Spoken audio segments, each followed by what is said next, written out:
Before you leave a hate comment and dislike the video, I want to say that the title is a little bit misleading. I'm not saying that VR is dead. I'm just trying to say that it isn't getting any more popular. So yeah, I hope you understand me. Alright, let's begin with the video.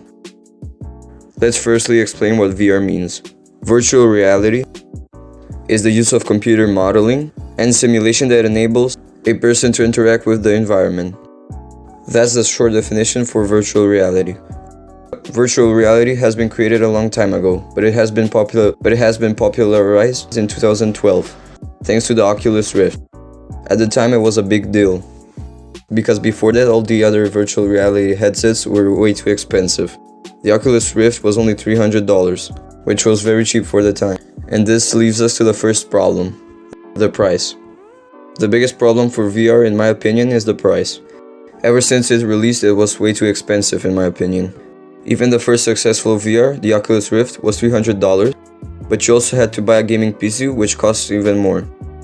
Valve released their first ever headset, the HTC Vive, which was way too expensive for the time, considering you also had to buy a gaming PC.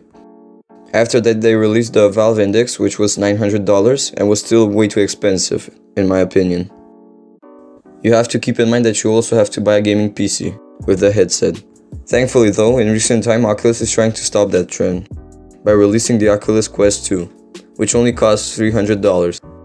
Plus, with the Quest 2, you don't have to buy a gaming PC to play games. This is a very nice price, and it's very affordable. But there are problems with the Quest 2. Like for example, the first problem is that you can't play Steam VR games, like for example Half-Life Alyx. And in my opinion, if you're buying a VR headset, you should totally play Half-Life Alyx, because it's probably the best game for VR. The other problem with the headset is that it's owned by Facebook. And in recent time, Facebook has a lot of controversy surrounding it. And also a big problem is that you will always have to log into Facebook before playing, which is very bad in my opinion. The second problem for VR is the lack of games. There are a lot of fun games for VR systems, but except Half-Life Alyx, none of them are fully fledged and polished.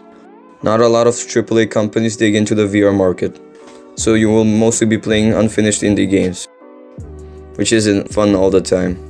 The reason for that is that the VR is still very new, and people are trying to find ways to develop VR games easier. They're still adapting to the VR market. In the future, I hope more AAA companies join the VR market so that you can play awesome games. The third and final problem for VR is the lack of headsets. There are only around two main VR headsets, the Valve Index and Oculus Quest 2. There aren't many options that you can pick. You can pick the expensive one and the cheap one. Plus, when Half-Life Alyx released, there was a shortage of Valve Indexes, so you couldn't play the game when it released. So yeah, maybe if more companies joined the VR market, it would be better. Thanks for watching today's video. If you enjoyed it, you can subscribe because that helps me a lot. Alright, I will see you guys in the next video.